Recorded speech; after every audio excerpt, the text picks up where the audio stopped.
"Get the F out of Minneapolis." Of course, I'm paraphrasing that. He used the real word. That was the message from Minneapolis Mayor Jacob Frey to Immigration and Customs Enforcement recently, and he didn't mince words. His statement came in the immediate aftermath of a tragedy that has shaken this country to its core. A 37-year-old woman named Renee Good was shot and killed by an ICE agent during a federal enforcement operation in his city. And in the background of that scene, you could hear blood-curdling screams. Renee was an American citizen. She described herself as a poet, a writer, a wife, a mom, and a shitty guitar strummer. She was from Colorado. She was a human being. But what unfolded in Minneapolis has done more than just break our hearts. It has reignited the long-standing burning questions about why heavily armed federal agents are allowed to operate with such impunity in American cities. We are seeing units with little to no oversight, no transparency, and absolutely no accountability for the destruction they bring to the communities they occupy. They move like military units, not law enforcement. Mayor Frey didn't just voice what we're all thinking in the privacy of our homes. He challenged the official narrative. He flat out rejected it. He stated clearly that the footage he reviewed does not match what the Department of Homeland Security has claimed. And he made it crystal clear that ICE is no longer welcome in his city. The machine already began to spin. Quickly after, Department of Homeland Security Secretary Kristi Noem stepped in to deliver her own version of reality. Standing before the cameras, she looked the American people in the eyes and told us that what took place in Minneapolis was, in her words, an act of domestic terrorism. But she wasn't talking about the agents. She was accusing the victim. She described a scene where ICE officers supposedly became stuck in the snow while carrying out an enforcement action, only to be attacked by a woman who, according to her, attempted to run them over. With that statement, she attempted to pass pure propaganda off as an objective fact. And the people who were screaming in horror as the woman was executed, Noem cast them as accomplices. It was a strategic reframing. It was not an objective assessment of the truth. She didn't describe what happened. She told a story designed to support the administration's preferred outcome and to preempt public calls for scrutiny. But here's the problem with their narrative. We have eyes. We've watched the video. I have watched the video multiple times. And while we do not have every single angle or every granular detail, the footage that has circulated publicly paints a picture that stands in stark contrast to the claims being made by the federal government. From what I could see, the woman in the car was not attempting to run anyone over. Her actions didn't suggest rage or aggression. They suggested fear. They suggested confusion. They suggested a desperate attempt to get out of a situation where she felt she was in danger of exactly what ended up happening. The window of her car was already down. Masked men approached her. They reached inside. They attempted to open her door. She pulled forward, not suddenly, not violently, but in the way that looked like she was trying to follow the orders to leave, while also escaping a volatile situation. There was no visible sign of an officer being struck, let alone injured. That is not to say that it didn't happen, but it certainly did not happen in the way that we are being led to believe. What I did see was a man who, once her car passed him, he lifted up his weapon and he opened fire at point-blank range. He shot her multiple times through the window, straight into her face.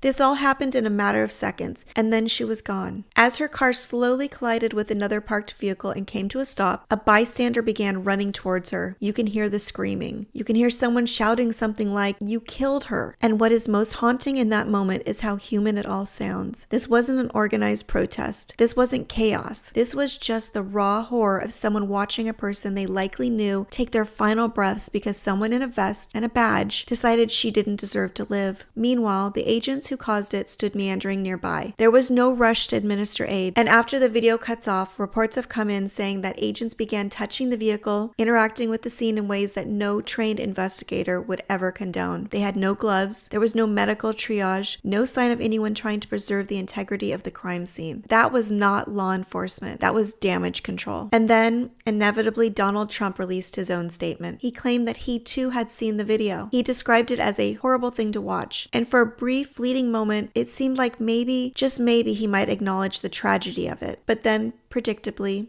he pivoted. He falsely claimed that the woman screaming at the scene was, and I quote, "obviously a professional agitator." He reduced a person witnessing such horrors to a political actor. He claimed the driver was disorderly and vicious, and that she ran over an ICE officer. These words simply do not match what can be seen in the video. There is no evidence of her hitting anyone. There is evidence that she was trying to leave, and there is very clear evidence that the officer who shot her had plenty of room and time to move. He did not appear to be in any imminent imminent danger at the moment he fired his weapon. Yet Trump claims the officer is lucky to be alive, saying it is hard to believe he survived. We don't see anyone other than the woman shot. We don't see anyone else unable to walk away. That's what we see with our own eyes. And as always, Trump uses the moment not to unify, but to blame his political enemies. He says these incidents happen because of the radical left. He claims they are targeting and threatening law enforcement, but we know that is projection. The only coordinated violence against law enforcement that we have seen in recent memory came on January 6th, 2021. That was when hundreds of rioters attacked police officers at the Capitol, and many of those same individuals were later pardoned by Trump himself. He doesn't support law enforcement. He uses them. When they serve his purposes, he defends them. When they don't, he discards them. And while the outrage from this shooting was still building up, Trump released another statement. This one announced that the military budget for 2027 should be increased from $1 trillion to $1.5 trillion.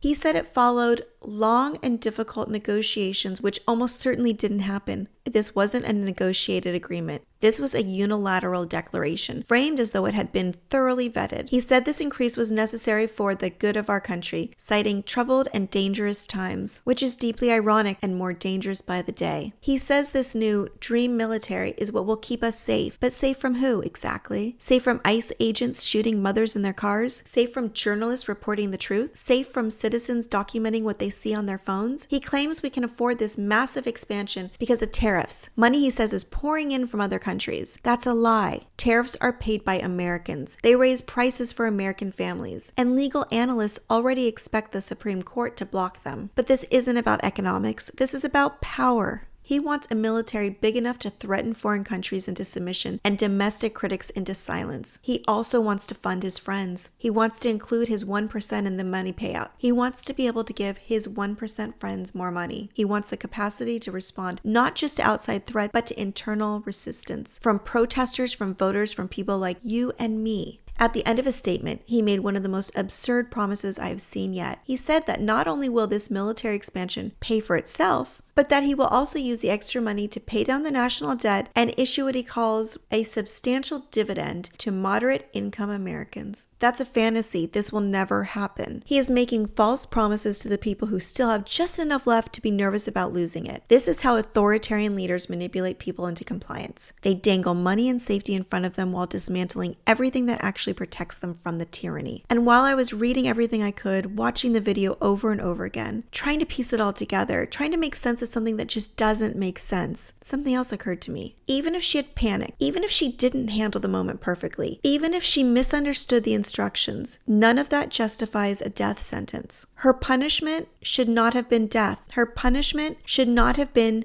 to bleed out in front of her partner and their dog, who was reportedly in the vehicle with her. And yet, that is exactly what happened. There are even reports now that a physician on the scene offered to check vitals and render aid and was not allowed to. Can I go check a pulse? No! Back up! Now! I'm a physician! Hey, listen, care. we understand. We got EMS coming. I get it. Just give us a second.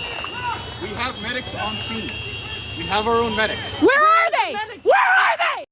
A trained medical professional was right there, ready to help, and was blocked by federal agents. I've seen the videos now of him begging, pleading to offer aid, and he was denied. That tells you everything you need to know about how seriously they took her life. This was a pivotal week in American history. What happened in Minneapolis, the violence, the cover-up, the coordinated effort to control the narrative will go down as one of those moments when everything became a little clearer. But I want to end by saying this. We are not powerless. In fact, we are growing more powerful by the day. I've spent the past few hours trying to put together my thoughts on this. I wanted to deliver something that was truthful, factual, and emotionally grounded. This was a hard day. And the reality is I had to stop over and over again because the horrors just kept coming. But something else kept coming.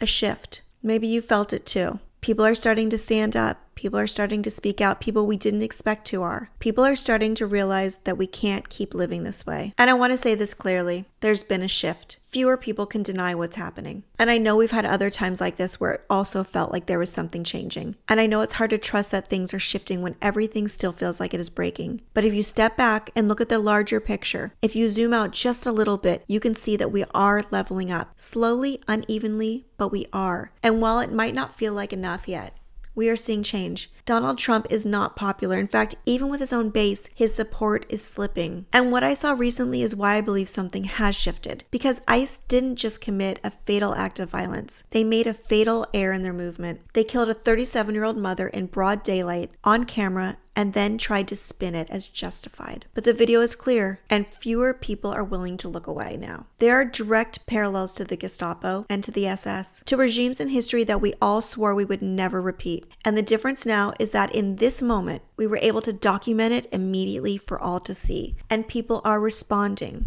Right now, we are watching protests unfold all over the country. I'm watching people show up from every background, every generation, every walk of life. Teenagers, college students, middle-aged parents, elders who marched against the Vietnam War, people in wheelchairs, people holding signs everywhere. It's all of us, and I truly believe this might be the moment the Trump regime crossed a line they can't walk back from. This wasn't just a moral mistake, though that is undeniable. It was a strategic failure, and it might just be the one that ignites something bigger than they were even prepared for. Because if every person who feels that knot in their stomach right now, if every person who cried watching that video or shouted at their screen, "This can't keep happening," if even a fraction of us speak out, they won't be able to contain it. They can't arrest us all. And we're not trying to do anything illegal, and it has to stay that way. Because what Trump wants more than anything is mass violence. He is waiting for it. He is hoping for it. Because the moment things turn violent, he has his excuse to declare martial law, to send in the military, to do what authoritarian leaders have always done when they need to consolidate power.